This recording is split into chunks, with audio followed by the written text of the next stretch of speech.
Hello students, welcome to my channel Chemistry World by Vandana. This is the next part of 11th standards chemistry chapter number 2 structure of atoms, Pauli exclusion principle. This is the next part. Last part में हमने 4 quantum number discuss किए थे.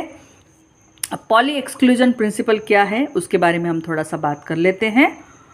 No two electrons in an atom can have same values for all the 4 quantum number.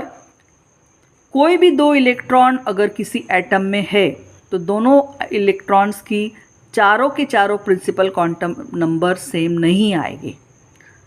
Since an electron in an orbital must have the same value of NLM but they have 2 values for spin quantum number +1/2 और -1/2. देखिए poly exclusion principle क्या बोलता है कि अगर किसी भी atom में, चलो हम ले लेते हैं हेलियम का एटॉमिक नंबर 2 है तो इसका इलेक्ट्रॉनिक कॉन्फ़िगरेशन आएगा 1s2. तो 2 इलेक्ट्रॉन आए तो दोनों के दोनों इलेक्ट्रॉन के चारों प्रिंसिपल क्वांटम नंबर सेम नहीं होंगे.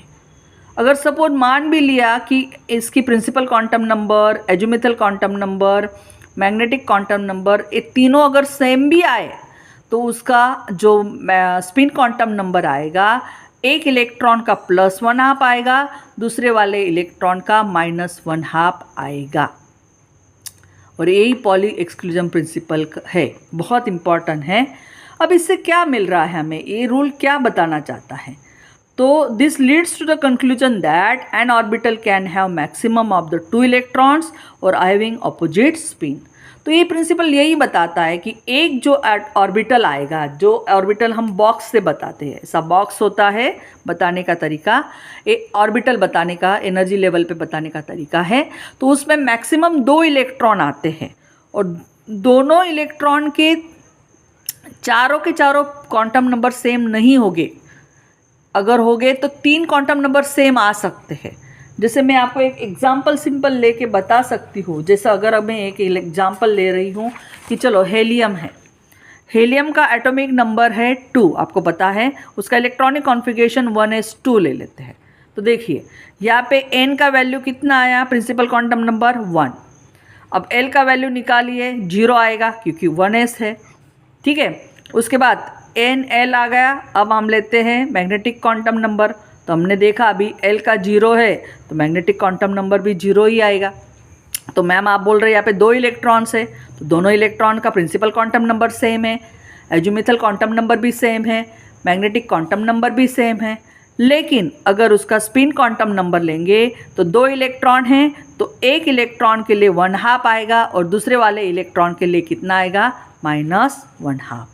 मीन्स कोई भी 2 इलेक्ट्रॉन, एक अगर ऑर्बिटल, जैसे यहाँ पे मैं हेलियम के लिए दिखाती हूँ तो ऐसा ऑर्बिटल दिखाते हैं, एनर्जी ऑर्बिटल्स, और एक क्लॉकवाइज है, दूसरा एंटी क्लॉकवाइज है.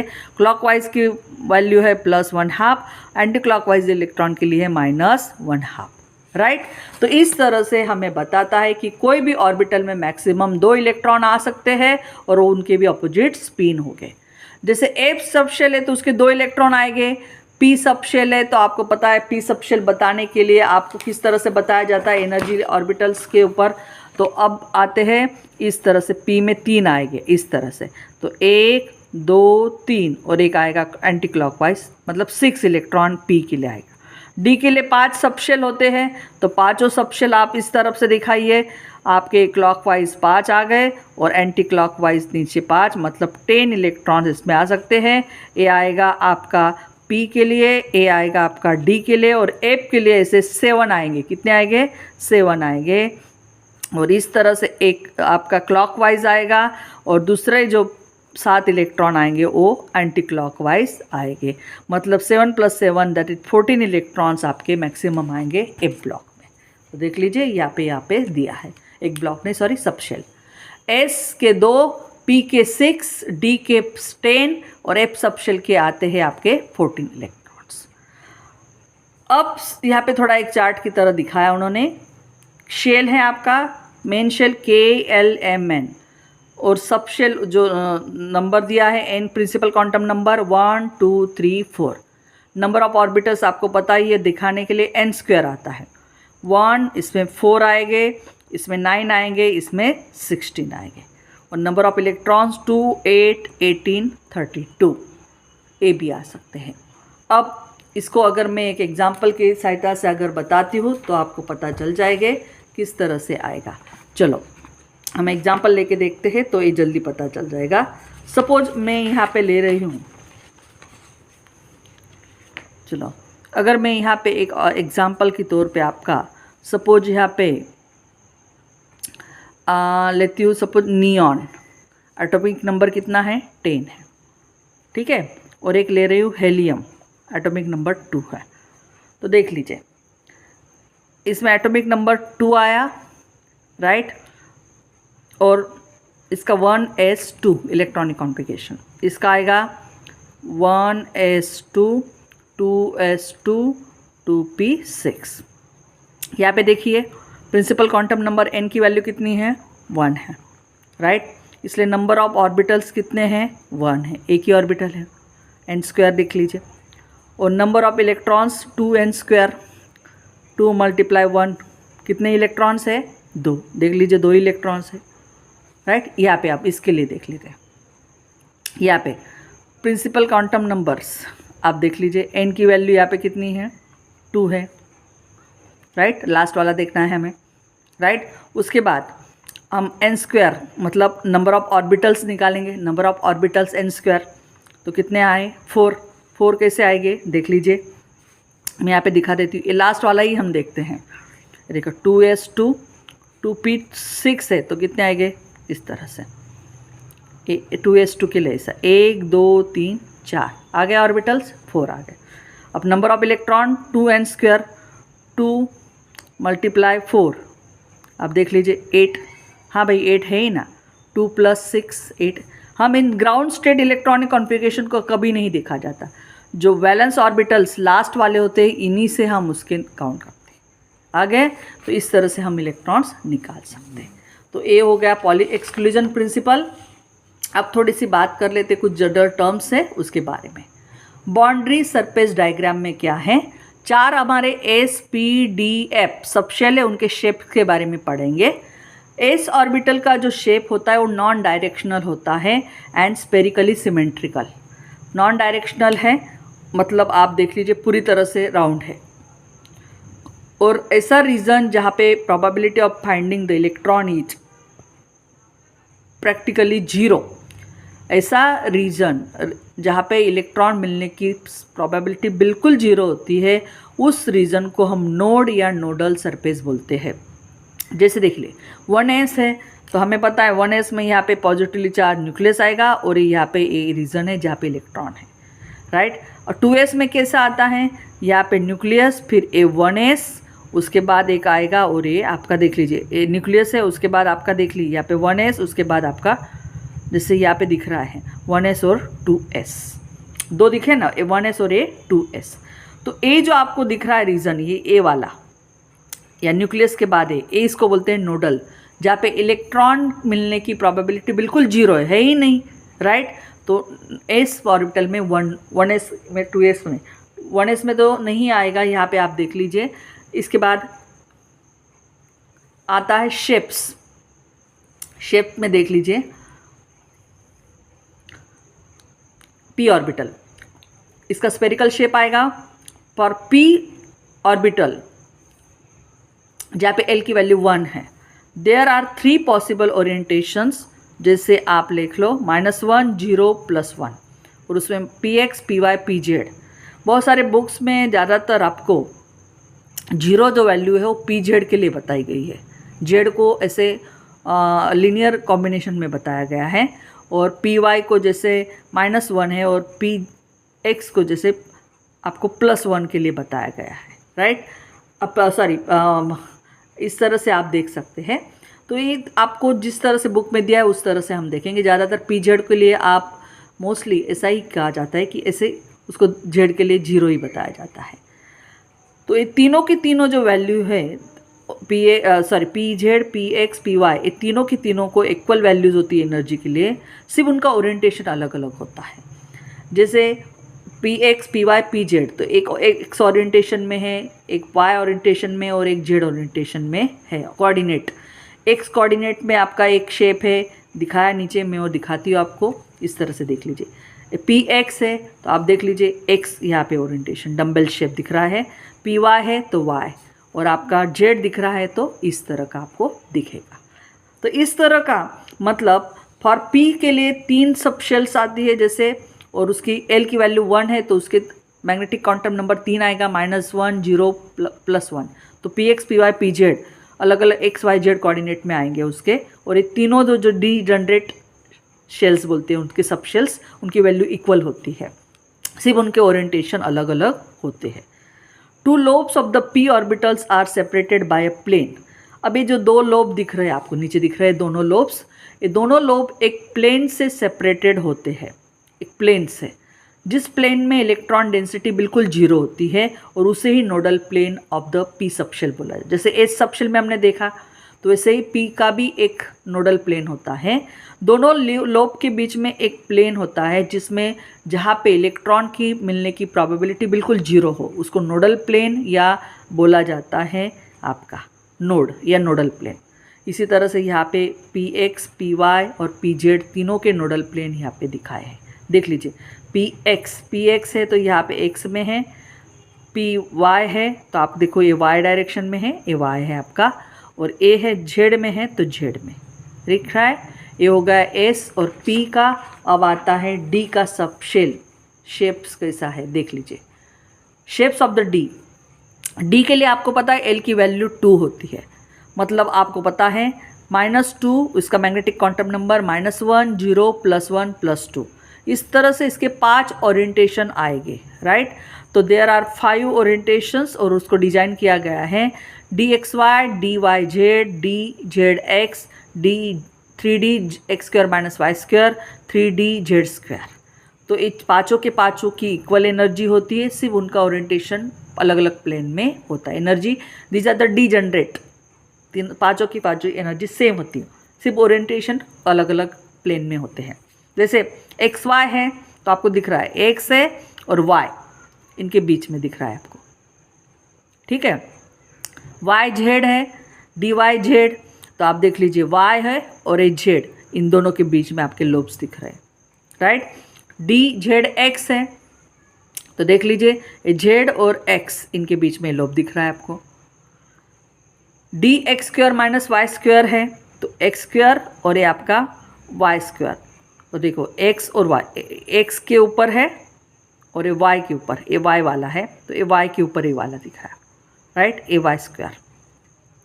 और DZ² है तो z के ऊपर आपके 2। तो इस तरह से उनका डबल डम्बल शेप होता है। These are the D shapes of the D.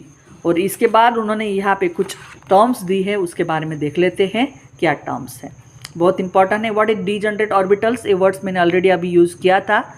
ऐसे ऑर्बिटल्स जैसे हमने देखे P X P Y P Z, उसके बाद DXY DYZ DZX DX² - y², देखिए हमने, राइट।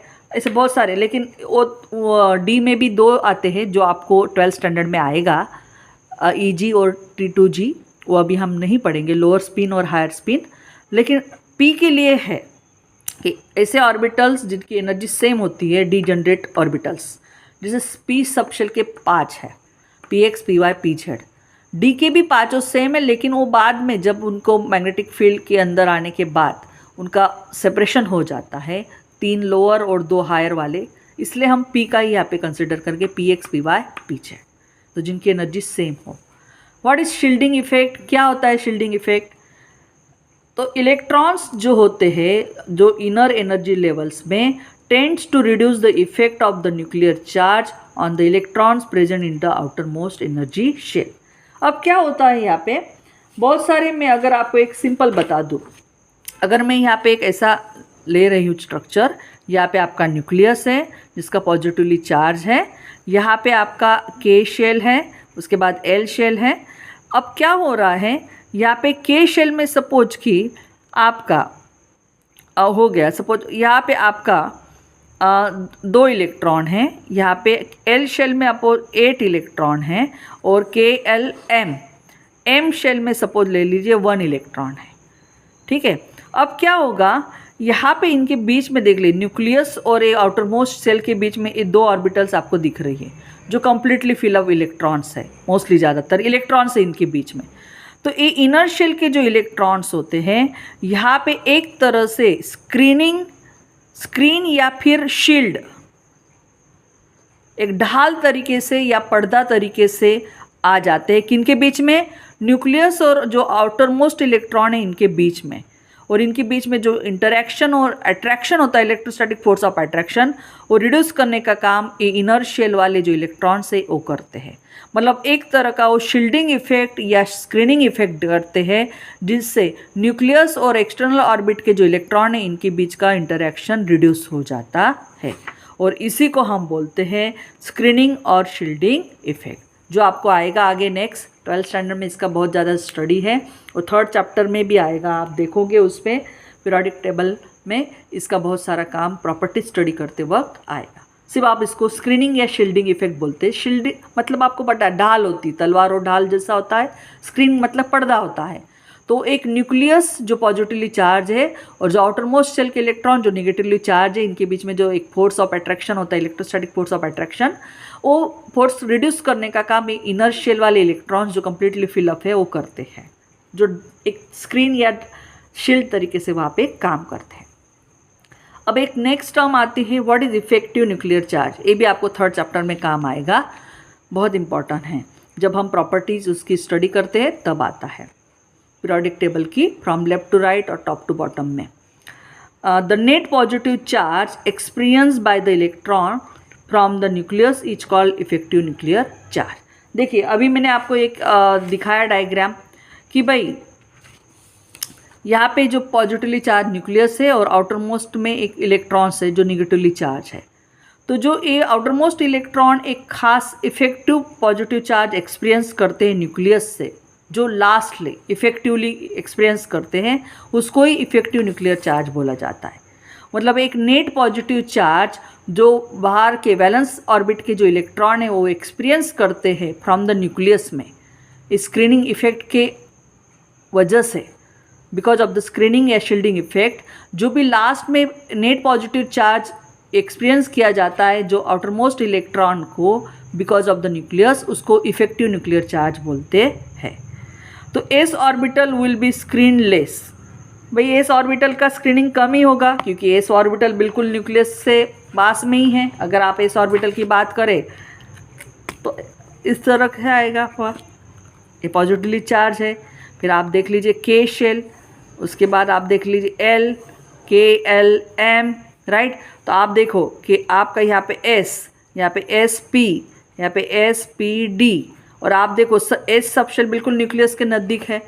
तो एस ऑर्बिटल को स्क्रीनिंग बहुत लेस किया जाता है पी ऑर्बिटल की कंपेयरिंग में, जबकि पी ऑर्बिटल का स्क्रीनिंग कम होगा किसके कंपेयरिंग में, डी में। मतलब जैसे जैसे आप न्यूक्लियस से दूर दूर जाते जाओगे आपका स्क्रीनिंग इफेक्ट जो होता है वो आपका आप देखोगे कि बढ़ता जाएगा, और इस तरह से एस का कम होगा एस पी से, पी का कम होगा डी से, डी का कम होगा एफ से। मतलब सबसे ज़्यादा एफ का होगा, फिर उससे कम डी का, उससे पी का कम, और लास्ट में एस का सबसे कम होगा। क्योंकि जैसे जैसे डिस्टेंस न्यूक्लियस से बढ़ता जाएगा स्क्रीनिंग भी आपका बढ़ता जाएगा।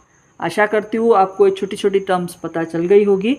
अब इसके बाद में हमारे और एक दो हर्ट्ज़ रूल्स और एक आता है, और बाद में और एक 2-3 पॉइंट है इलेक्ट्रॉनिक कॉन्फ़िगरेशंस में, वो भी आपको यहाँ पे एक्सप्लेन करूँगी।